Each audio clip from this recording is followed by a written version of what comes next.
Hi, ladies and gentlemen. My name is Simon Timpley from the International Food Safety and Quality Network. Welcome to edition 97 of the Food Safety Fridays webinar program. Today, we're going to be discussing food safety culture development with two very nice ladies from DNV GL Business Assurance in Brazil. But first, just a few things. Today, these webinars, this Food Safety Friday today and the series is brought to you by our kind sponsors. One of those sponsors is DNV GL Business Assurance, AIB International, Metal Toledo, Trace Analytics and Safe Food 360. They support this program and help to bring you free, regular educational webinars, and you get a certificate of attendance as well. On that note, today we are recording this webinar as always, and we follow up with an email. We'll send to you the recording, the slide deck, the certificate of attendance. So if you do miss anything today, don't worry. If you get called away, you can get that afterwards. Hopefully you're already typing in the chat bar saying hello. Yes, you are. Some of the regulars get to know each other, say hello, tell us where you're calling in from today. And throughout, you can type your questions and comments in there, and we will pick through those at the end with the Q&A. Okay, at this point, I'd like to introduce you to today's guest presenters who... So, thanks for this opportunity to talk about food safety culture. It's a pleasure for us from the DNV GL to be here today.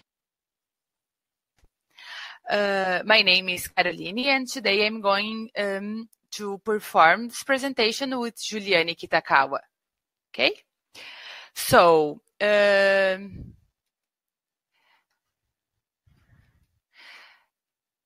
Simon, please, could you move the slide? Oh. Are you able to do it? I can do it if you want, but are you okay with it?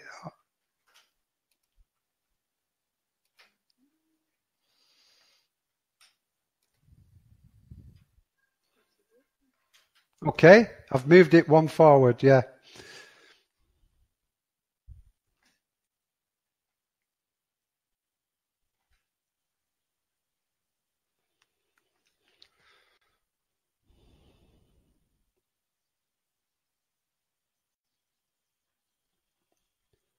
Is there anybody there? Giuliani? Caroline, are you there?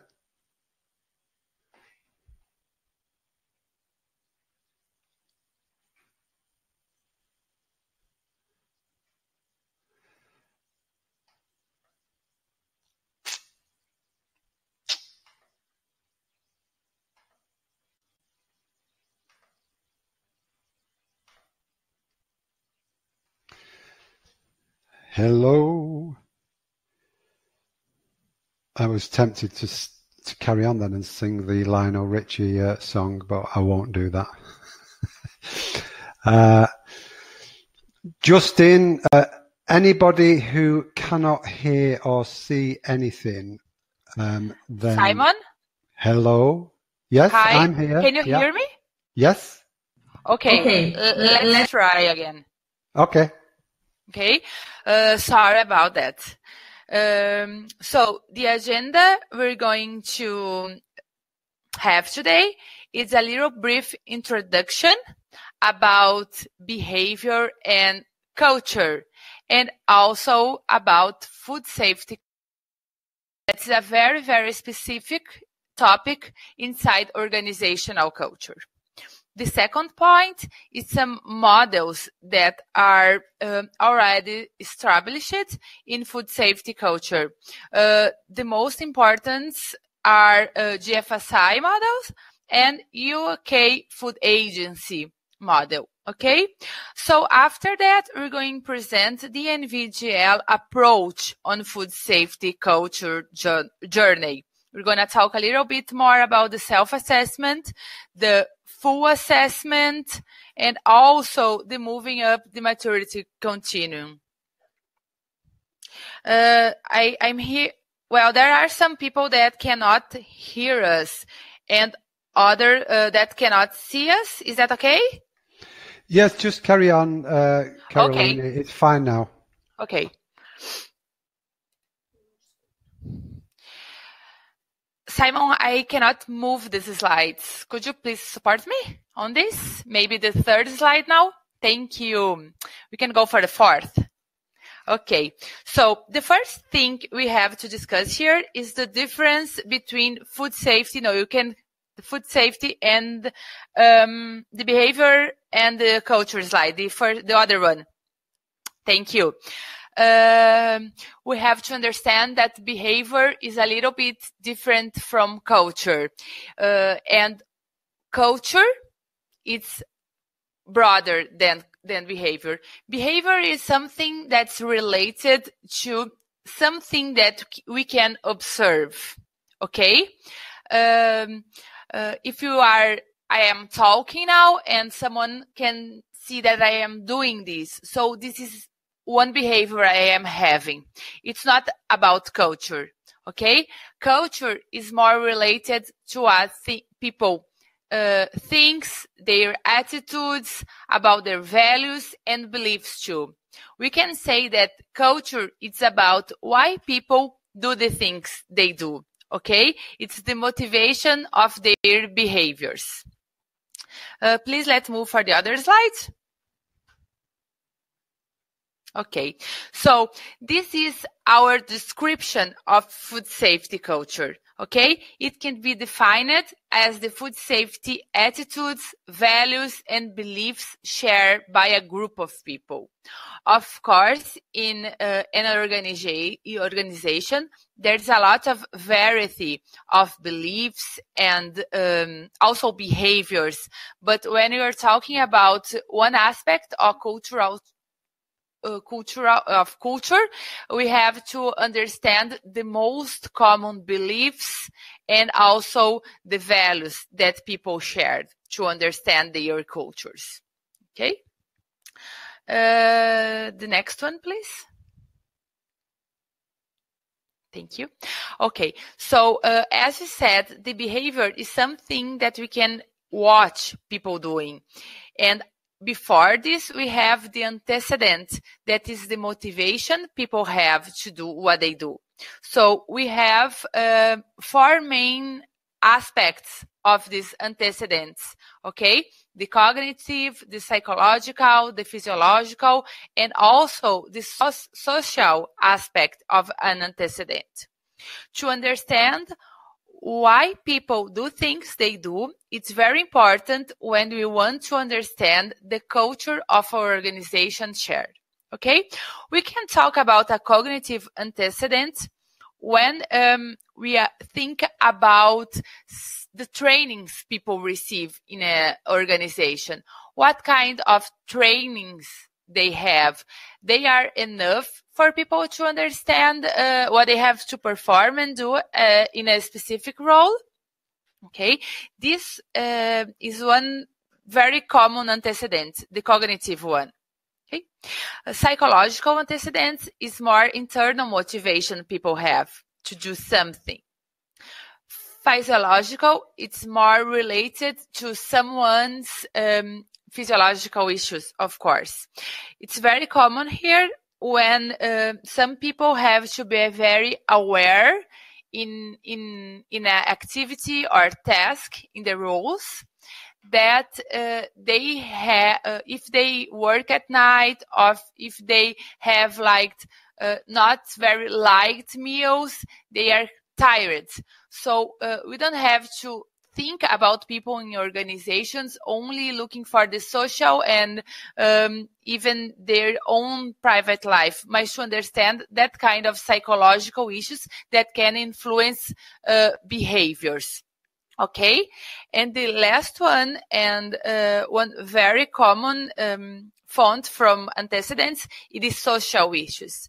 It's more related as how people deal with their peers, their leaders, and the social interactions they have. Okay, so we understand now that people have some reasons to have their behaviors. Okay, and after the behavior, there is something called consequence. When you're talking about develop an organization about in its culture, any kind of culture aspect, we don't used to work too much on consequence or only in consequence, but we have to understand the antecedents of everyone's actions. Okay? Great. So we can talk about this iceberg as culture. We can see the behaviors, we can see everything that's most exposed for outside this water, but the motivation and the internal thoughts of everyone, it's not that clear. That's why when we're talking about culture, we have to be a little bit more curious and talk with people, not only about their behaviors, but we have to understand their real motivations. Now we will talk about some food safety culture models.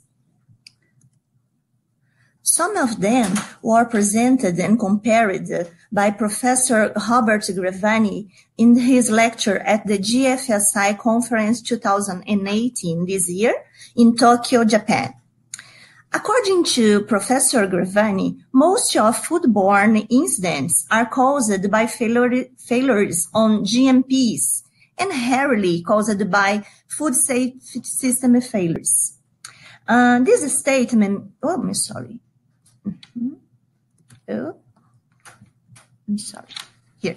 This statement, we also have heard from many certified companies under food safety system scheme as FSSC, BRC, IFS, SQS, or any other, even GFSI recognized that even they are certified, they still have some GMP failures. Most of them due to human deviations.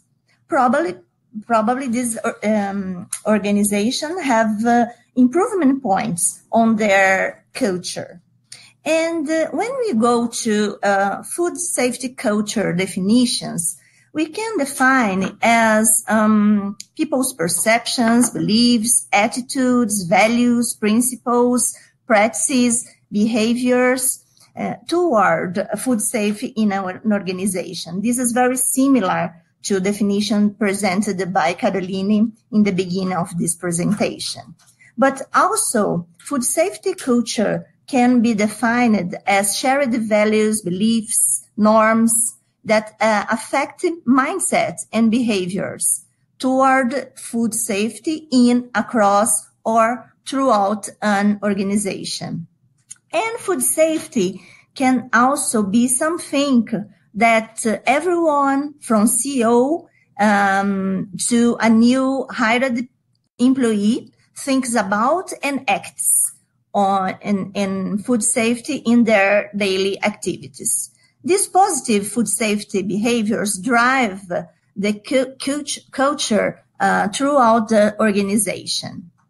So, food safety culture means different things to different people. And according to Professor Grevani, there are much discussion, but still poorly understood. In fact, if you see the articles and papers, publications about food safety culture is very recent. Most of them were published after 2009. If you see if you see in the right part of this slide, Professor Grevani listed some authors and the dates they published about food safety culture models. We have Ball, 2009, De Boeck, 2015, Denison, 1989, Griffiths, 2010, Dr. John Jespersen, 2010, Frank Yanas, 2009, TSI, CIB, NSF, and GFSI. Most of them after 2009. I've heard about food safety culture first time in 2009 during the GFSI conference in Barcelona. And then 2 years after, in 2011, GFSI conference adopted this as the title, the main issue of the event that was named Creating a Food Safety Culture, a global food safety culture. So there are several definitions and models, and none are one-size-fits-all proposition because it's dynamic and influenced by many factors. And companies that would like to improve the food safety culture usually ask, what are the components of a food safety culture? How to measure success? So Professor Gravani compared some models. For example, the behavior-based food safety and management system continuous improvement model from Frankianas, the food safety model from Griffith that divided the food safety management on systems, style, and process, and food safety culture. He also compared food safety culture dimensional framework from Lon Jesperson and GFSI food safety culture model. And Professor Gravani saw some similarities between these models that he divided into big blocks. The first one is management commitment, where he included vision and values, people systems, communication, consistency, accountability, and adaptability.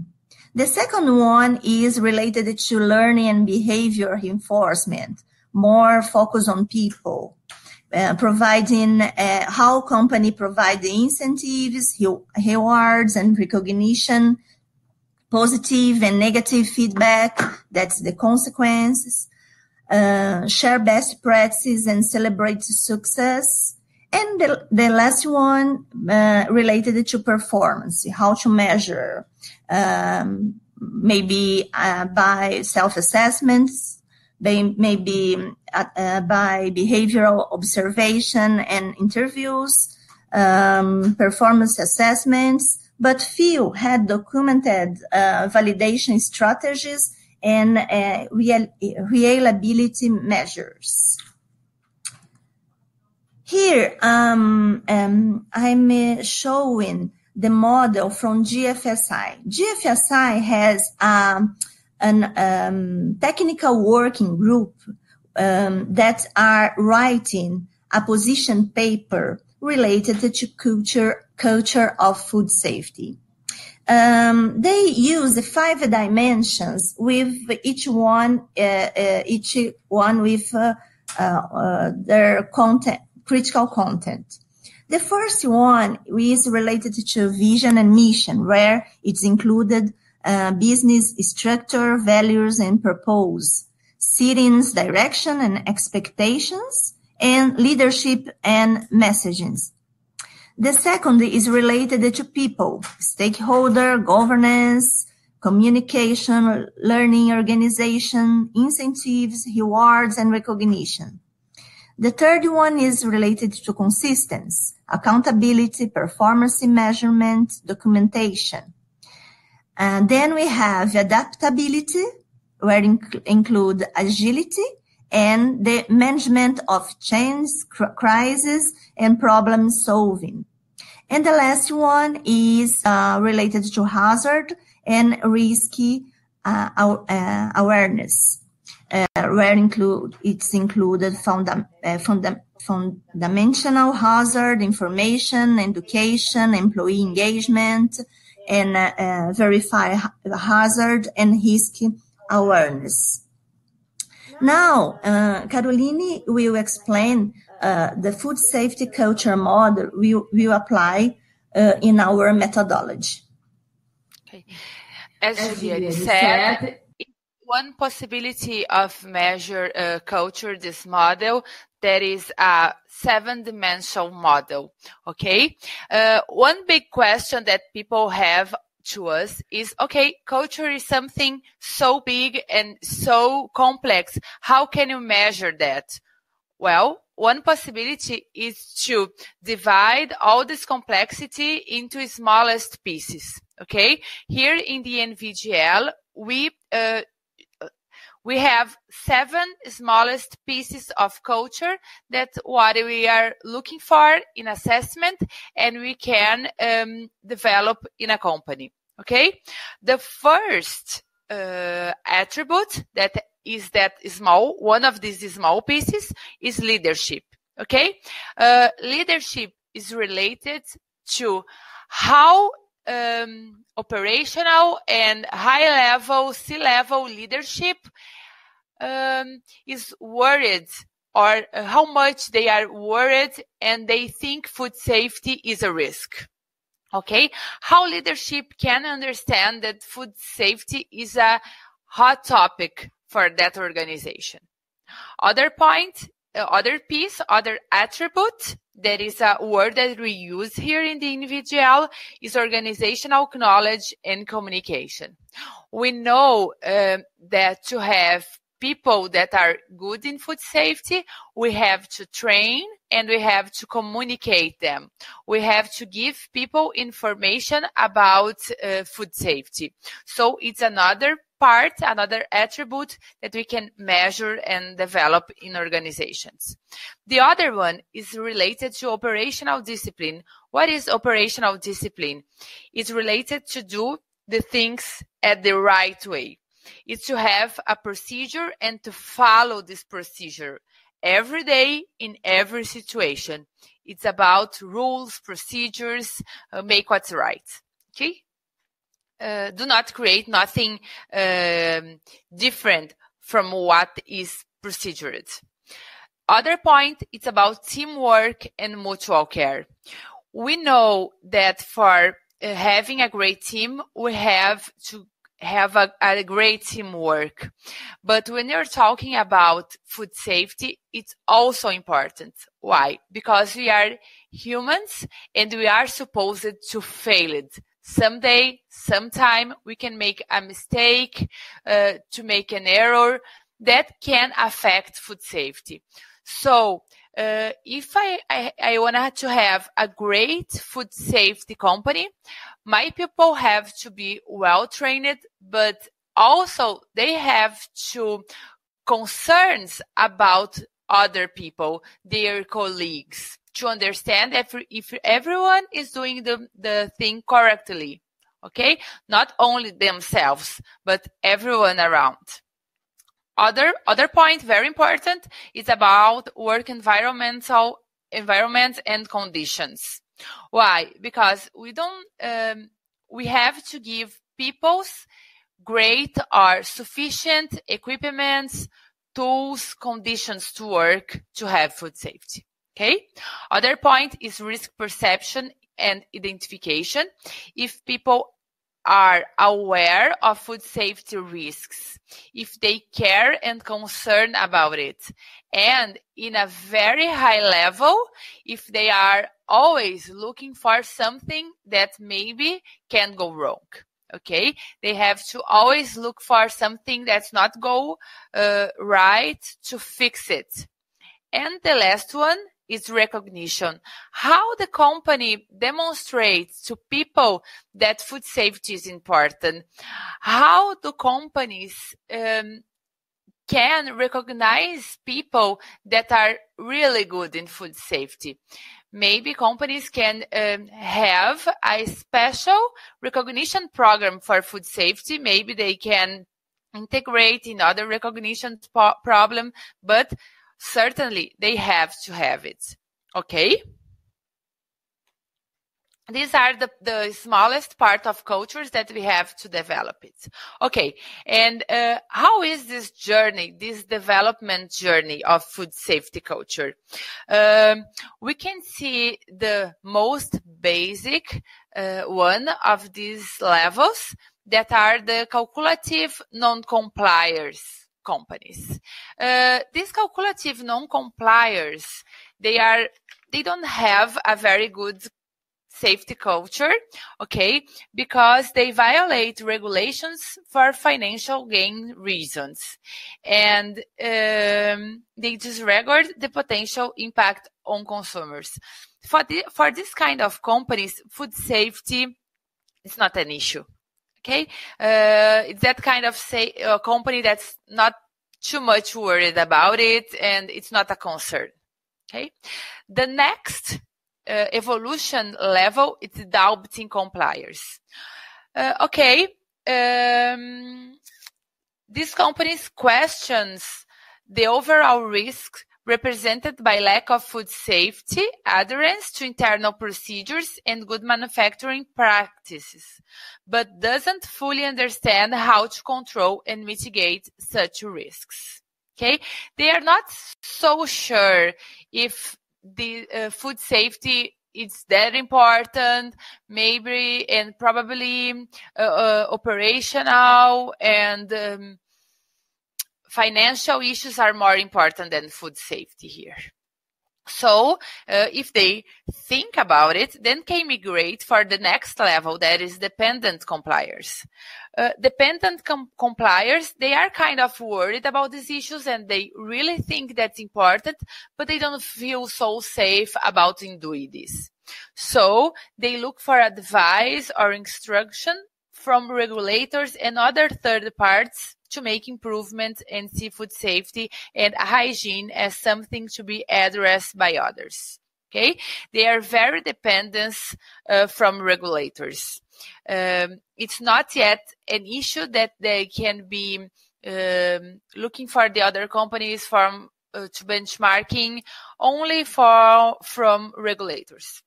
Okay, the next level is the proactive compliers. These companies understand that the hazards caused by poor food hygiene and poor process control are significant and accept that the requirements are effective and necessary.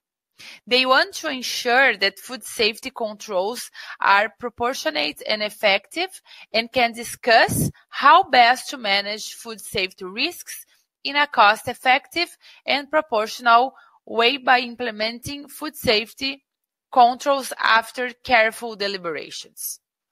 They are very mature on food safety. And so the next level is certainly the excellence level, is the benchmarking levels. So these are called the leaders. The leaders see food safety and hygiene as critical business issues that they must manage and offer potential business benefits by gaining a good reputation for food safety and hygiene. Provide visible leadership in the continuous review and improvement of food safety and hygiene. For example, when we talk with people in these companies, they say things like, we are so proud of the safety and hygiene practices of our business and we want to spread this in other companies. They share the information too. Okay? So if we have those attributes, the smallest pieces of culture, and we have these levels of culture, we can cross this information and for each attribute, we can understand how companies can perform, okay? And how can they behave? This is an example from Food Standards Agency, okay? That they describe here for all maturity levels how companies with different maturity can behave. In our experience, most of companies we assessed even certified under food safety system standard, they are between dependent compliers and proactive compliers. And most think that as I have a certification, I'm a leader. But in fact, they are most close to dependent compliers, as they only follow rules, only follow standard procedures and regulations. Now we will talking about DNV GL's approach on food safety culture journey. We use one approach with 6 steps, 6 phases. We started with a self-assessment. Then we moved for phase 2, that's the review of these self-assessment results. So we take these results and cross with phase 3, that's the full assessment. And then we move to the phases 4, 5, and 6, that is to working on maturity continuum, to proactive engagement, and then working again on reassessment and continual improvement. The phase 1 self-assessment is a quantitative assessment questionnaire, a kind of survey we perform in the organization that can provide an overview of the current food safety culture. It allows a quick evaluation of the maturity level. It creates a baseline for future improvement. We can do this in multiple languages, across levels, across geographies, comparing between units, between suppliers. It's interesting because it's easy to apply, and also we quick to have results. It allows staff to get an initial exposure to the food safety culture assessment topic. But one point important to have in mind is that the results will be based on people's own perception related to the organization food safety culture. So we have to take these results and move it to phase 2, that is the self-assessment review. Here I have example of questions we can apply in this kind of self-assessment questionnaire. It's very similar to people engagement survey we usually apply at companies. We in this case, we divide according to attributes or dimensions. And for each dimension, we have some questions. For example, teamwork and mutual care. We can ask questions like that people can score between I fully agree or I fully disagree. We usually apply 5 scores, 1 to 5, that people can score each questions saying how they agree or disagree. For example, I get the help and support I need from my colleague. If work gets hard, my colleague help me. I'm respected by my colleagues. Food safety issues are usually solved by management and the workforce working together. I feel comfortable about making suggestions related to food safety. This just some examples. Another attribute or operational discipline. Some rules and procedures don't need to be followed to get food safety assurance. When people in my unit ignore food safety procedures, I felt it's not my problem. Sometimes shift change handovers are not carried out properly. Our food safety procedures are easy to understand. Our food safety procedures are up to date and easily available. These are some examples of questions that we can use and the employees and different sections can answer. And then we collect this data and have a review, that is the phase 2, where in the DNV GL we use our technical experts to make the interpretation of the results. We analyze the data and made some trends between organization. You can compare business units with the head office, different geographies of plants. You can compare functions. And the results assist on prioritizing where the focus the next phase, the full assessment. We can use the results from the self-assessment as a feed to the next step. DNV GL is currently use a software solution named Synergy Life to make the analysis of data and give us more trends and the comparison between any dimension or any department, geography, the company have interest to see the trends. Okay, so we go for the full assessment part. Okay, there is a face-to-face assessment. So in this assessment, DNV GL's professional goes to the organizations to take a look at the food safety culture at the various organizational levels and geographies. Okay, we use specialized consultants with food and culture expertise.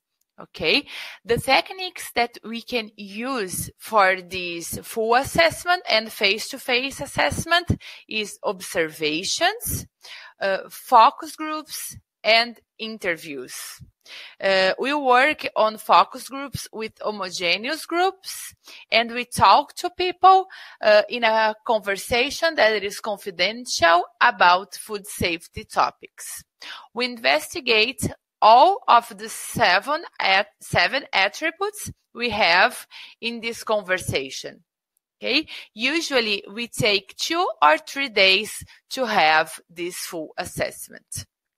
One thing that Juliane already said is that we can, after collecting the data of the full assessment, the face-to-face meeting, the focus groups, the interviews, we can use the self-assessment data to validate and to understand a little bit more of this culture. Okay, we can investigate, based on the self-assessments, we can investigate root causes of low perceptions and also include, a qualitative evaluation of food safety behaviors that underlie the perception of food safety in the organization. Okay, we can gather in systematic issues or deficiencies which may have insights on how to bridge gaps and improve the positions in the maturity continuum. So the outcomes of this full assessment is the validation of the self-assessment results and also detailed information on the issues that led to the results. Okay, this week I participate of a full assessment in one company, and the results were very interesting. This was not leader company, but they are very close to it. One gap that we could find in this company is that people are so proud of their work because they are so good that sometimes they forget to look outside their company to see new practices, to know benchmarking, and something is going old, they are not leaders because they are not aware of the risks and they are not thinking about what can go wrong, because they are so proud and happy in that great company that something maybe cannot be avoided by that.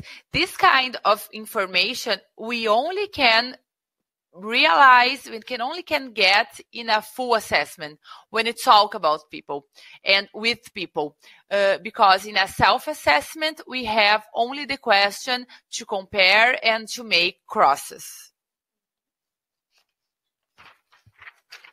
So one thing very important about the full assessment is that it's not an audit. Okay, we don't have a checklist only to check. We have a guide. We have to have a conversation, to have an interview, but it's not an audit at all. This is maybe it's the most important concept of making this assessment that I can give you, okay? Culture assessments are not audits.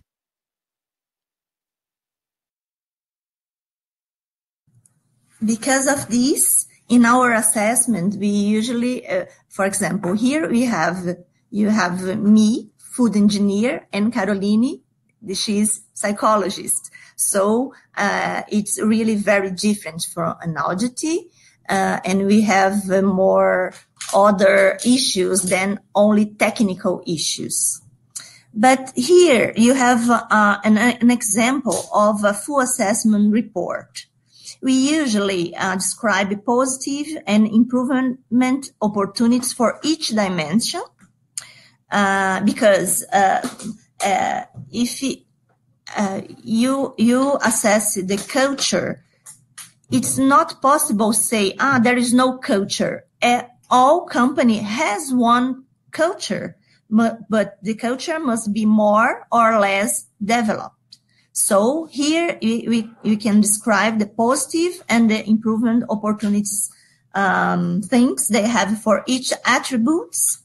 And usually the assessor join all information and perception and discuss the issue, and then which dimension is more affected and related to the issues, because there are some information that we collected that have cross relation with more than one attribute, but the assessor have experience to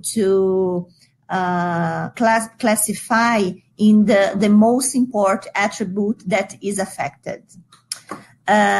We use the description of attributes comparing to maturity culture stages according to UK Food Agency standards model.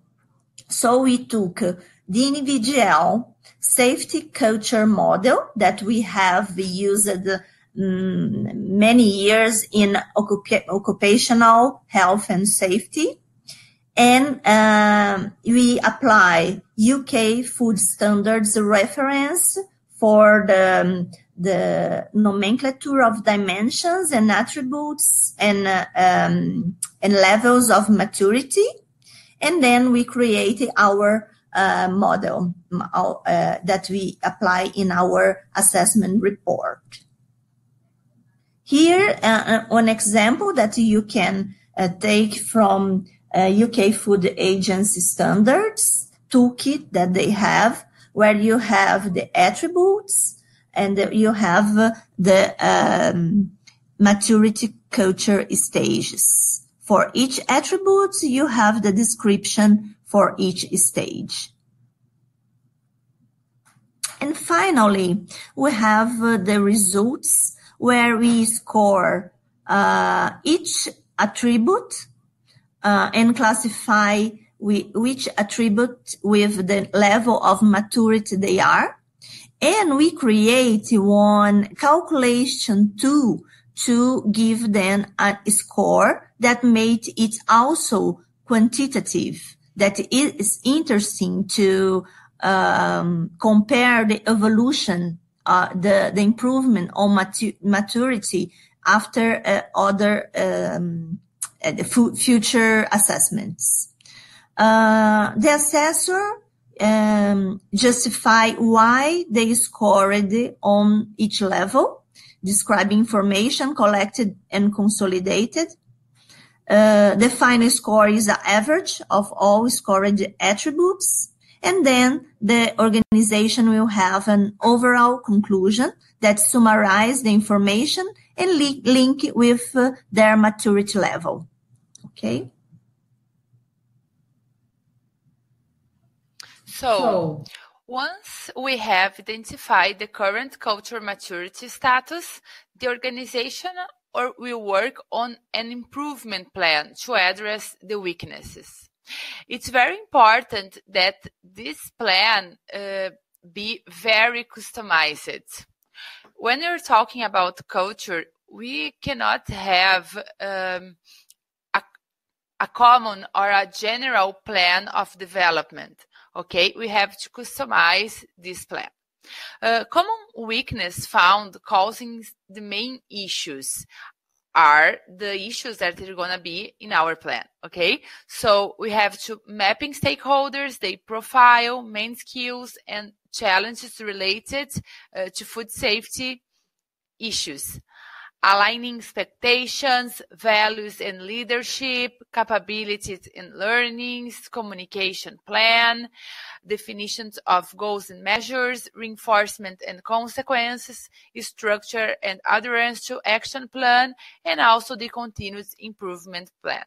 We can see that even our action plan is can be categorized in our main attributes. Okay, the action plan also can be categorized in the attributes. We always have to think to understand culture and also to develop this culture about that attributes. Okay, so this is the end of this presentation. Thank you very much. These are our email addresses. If you have question, a comment that we will not be able to answer today, if you don't have time, you can send this mail to you. But now we have some minutes for the Q&A. And also, if you would like to receive a brochure with the summary of this presentation, we can also send to you by using this mail. Right. Thank you, ladies. We did have a few technical problems at the start, but once those were resolved, I think it went okay. It does sometimes seem like it's going wrong, but with 345 people online, if you've got maybe a dozen people with problems, it seems like nobody can hear and see, but it's not the case. Just to everybody who is online, it's really important that you download the webinar checklist and read that and follow that procedure and make sure you comply with all those requirements. It will help to iron out some of your issues. We will send a copy of the slides and the recording afterwards, but for now, while we've still got Caroline and Juliana here, have we got any questions? Let's see. I think we have one from Laurent. What's Laurent saying? Can you see that question? BRC issue 8 should include a requirement to develop a food safety culture strategy. Will this gradually become a common feature of all food safety management systems certification schemes? So can you see a requirement for more food safety culture related concepts in GFSI standards, do you think? If I understand the concept, there are some standards like BRC that has a food safety culture model that is one that we can be performed with the certification audit. It's a kind of self-assessment survey that the auditors can include as add-on moduling. But in fact, the current auditors, in my opinion, that I was auditor in the past, are not prepared to perform a food safety culture assessment yet, because they need not only technical issues, but more behavior, like Caroline described today. Mm-hmm. But we're going to see, like you say, I think in the presentation you said in literature we started to see from about 2006 authors writing more and more about food safety culture, and over the coming years we're going to see more and more food safety culture demands in standards. I think that's what Lauren's saying. Do you agree with that? We're going to get more and more. It's not something that's going to go away, is it? It's going to be more included in GFSI standards. Okay. Yeah, I think the standards working more with systems and work more with human aspects. Behavior. Okay. All right. Dawn, how do you work around staff telling you what you want to hear rather than the truth? Well, this is how do you work around staff telling you that you want to hear rather than the truth? Oh, how do we work with people? Well, we have to, if I agree this question, is how to get the information, okay? We have to commit people with us, guarantee that they don't have any kind of punishment if they what they tell, that you're not going to identify them. We have to make this kind of deal with the people. Right, so it's anonymous. When you ask questions, it's anonymous. Right, okay. Yeah, and usually it's interesting to perform the full assessment with an external organization, not with your own people, in order to the people get free to answer questions. And I would say that this assessment is more soft than an audit. It's usually more closer to a conversation between people groups, and not so strict like an audit. Yeah. Yeah. Okay. You're right. And people, when we ask people to give us information and to be in a focus groups, we always ask them if they want to be here. Because some people that don't like to talk very much, or don't feel good, or don't feel comfortable about it, they don't have to talk. It's very, very about to respect each other and to make this kind of confidential deal with the group. Okay, and is it? It's not done on the factory floor. I guess it's done outside of the factory floor.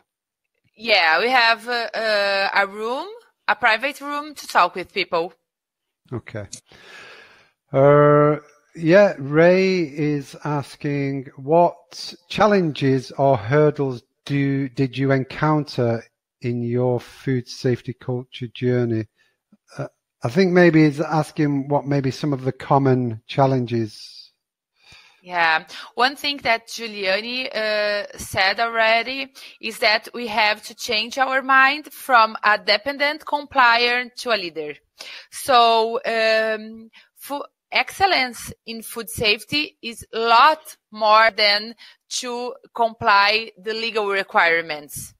Okay, and it's about to be proactive. It's about to work with people. These are very cultural barriers that we face when you go to organizations. People have to have mutual care. They have to talk with each other. In some cultures, this is not easy to establish. I'm guessing in order to agree to sign off the check to have a food safety culture assessment and a development program, that would be normally a senior manager who's probably already quite enlightened and who wants to develop the company. So I guess most companies are not really rock bottom that you go and see. Yeah. They're already on a good road. Is that true? Yeah, actually, when we're talking about food safety development culture, it's not only about food safety, because you have to develop so many issues that the whole organization can grow up. That's not only food safety only. So the company has to be very mature to go deeply in this journey. Mm-hmm. And if food safety is a priority to the management, to the managers, and not a value, this is the main challenge, because they hire an assessment, but it's not really one thing that they would like to have on their strategy. Mm-hmm. Yeah, you're right. Okay. Paul Van House, when you go to access people, do you go and talk to the people first to learn their strengths and weaknesses? Is that part of the discussion? Well, sure. We talk with people. This is the part of our methodology to understand what is their strengths and weakness, always related to food safety.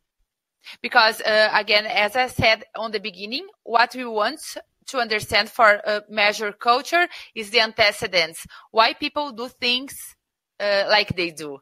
It's very easy for us sometimes say, oh, people don't follow the procedures. But some time ago, I was in a company that people have some difficulty with English. They were not fluent in English. It was in US. They had lots of Hispanic, but the Hispanic couldn't read in English. So they should adapt their documents to Spanish.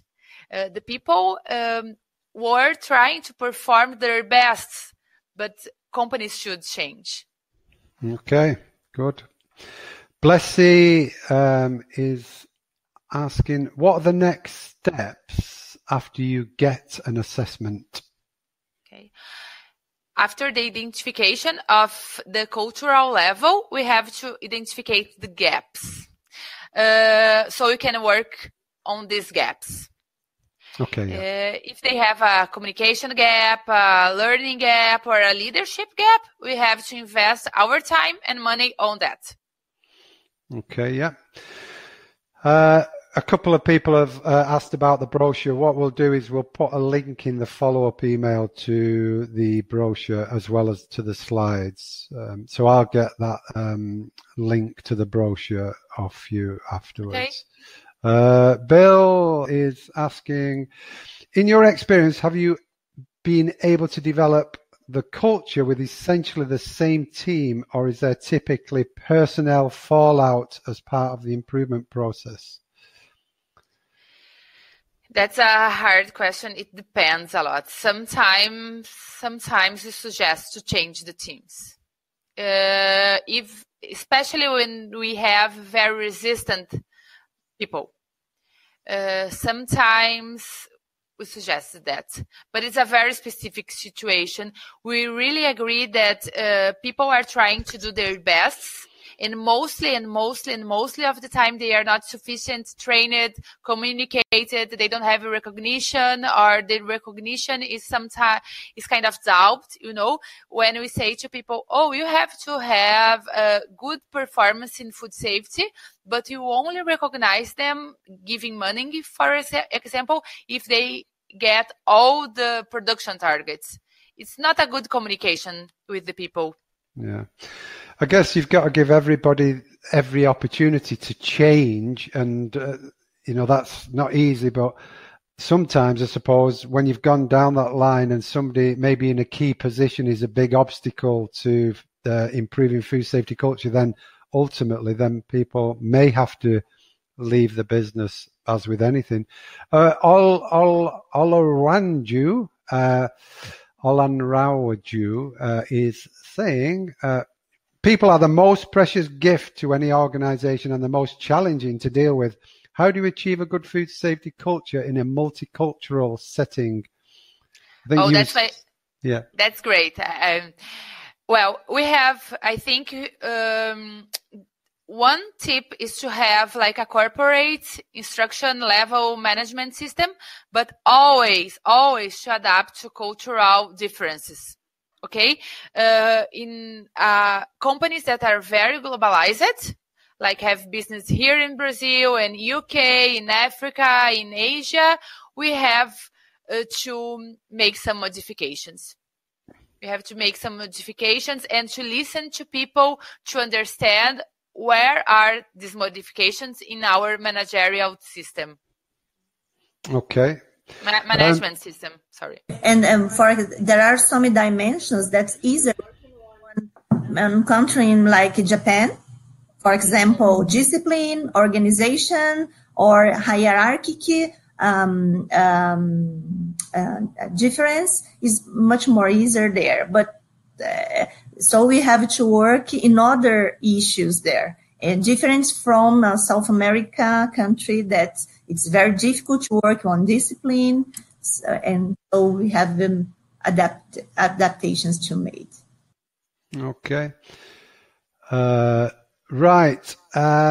Just one thing before we carry on. It's 6 minutes past, and we did have a bit of a false start, so we have run over the time. So I have loaded the certificate in the sidebar for people who want to leave. But for those who want to stay, we will carry on with the questions because it is obviously an interesting topic.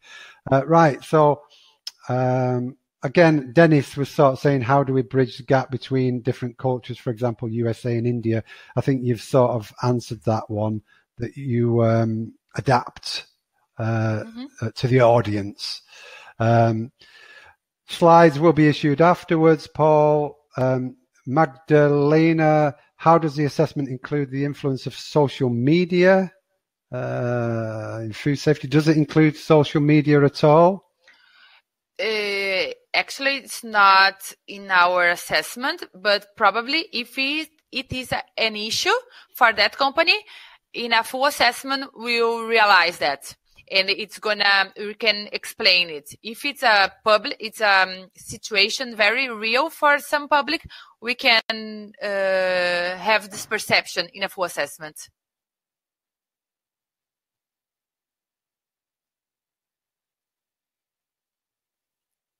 Sorry, next question. Can we see one? How often do you conduct an assessment? That's Carlito. How often would you conduct an assessment? In the same company, I suppose. Yeah. Well, it depends how much energy the company will put in the development program. Okay, we used to say that 1 year, 1 year and a half, 2 years, it's a good time. I think not less than 1 year. Yeah, I think it depends on the issues the company have to work, and then the deadline you think it's reasonable to implement that actions, and then check again the improvements they made. Yeah. Like you say, it's the actions that come up and also the resources that you've got, I suppose, to deal with those actions as well. Again, Nui Cam is saying, I work in a company where people will rather tell you what you want to hear than the truth. It makes it difficult to promote food safety culture? That's more of a statement than a question. Again, a question, Nancy. Typical time from your first full assessment, phase 3, and your phase 6 reassessment, you've said could be 12 months, 18 months, 2 years. A question there about how can we change people's behavior to bring good habits, and that's from Rajwinder Kmam. How can we change people's behavior? That's the $1 million question. Well, I always believe that people are trying to do their best. If you have to change their behaviors, we have to train, we have to communicate. Again, the same. We have to go for these all 7 attributes to change their behaviors. In my experience, I have 10-year experience working with culture and cultural change. People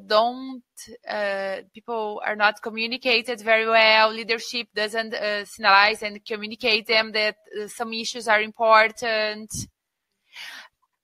People's responsibility in their behavior, sometimes inside a company, is the last thing individual wants and needs. We have to think about the management system before think about individuals. Okay. Yeah, if you look in the presentation, it did give you the areas to focus on. It's a big topic. And one of those topics is obviously senior management commitment. And Jamie is asking, how do you get management on board? Well, management should be the ones who are worried about food safety. Sometimes, and it's a tip too, is to demonstrate what we can lose if you don't have food safety culture, and how much you can lose. To demonstrate how other companies maybe be lots of losses with some scandals and something that went wrong, to demonstrate this kind of information and to share and to discuss with them. I mean, the ultimate that's been discussed in previous webinars is the peanut corporation where people went to prison, I think including the quality manager as well for being complicit with the cover-up, let's say. Dennis is saying, I always try to lead by example. I hold myself at the same standards, encourage my team to set a standard and do not change. Yeah? That's the best, to lead by example. Yeah, and to be a good example, of course. Okay. Let's have a look. Any more? There's a long comment there. I'm not sure whether it's a question. From James. Can you see that one? I'll put that. We've had to do that. Oh, he's talking about people being fired.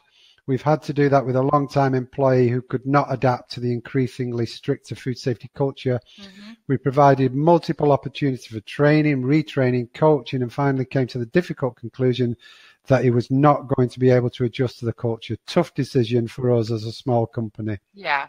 So there you go. I can understand. It's not easy. But also, I suppose sometimes you can draw conclusions about people too early, and people who you think are very negative in a more positive environment can actually flourish and become, sort of leaders in food safety as well. But you've got to give people opportunities. Sure. Chloe,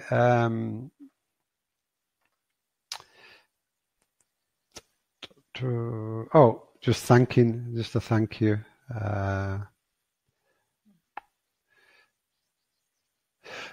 Bless is asking about, do you provide consultancy based on the assessment, I guess? Yes, strategy. You do. Yeah. Yes, you do. Okay. You can write us, Blessy, please. Yeah.